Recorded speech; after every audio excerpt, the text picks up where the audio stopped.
How to use Temu app in Pakistan. To do that, the process is really simple, quick and easy. Just follow these steps I will show you guys in this video.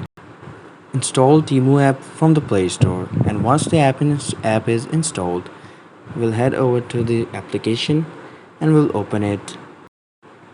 Once you open the application, here you need to register or sign in with your Google account. I'm just gonna click on sign in and it will sign my account into Temu app.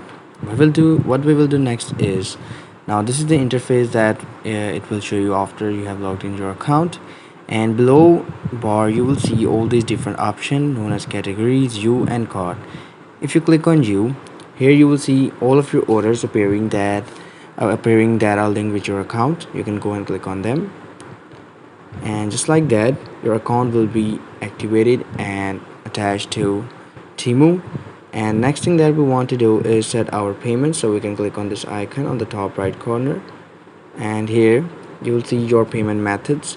We will head over to the payment methods, and here I can add a credit or debit card that I want to use while shopping on Temu.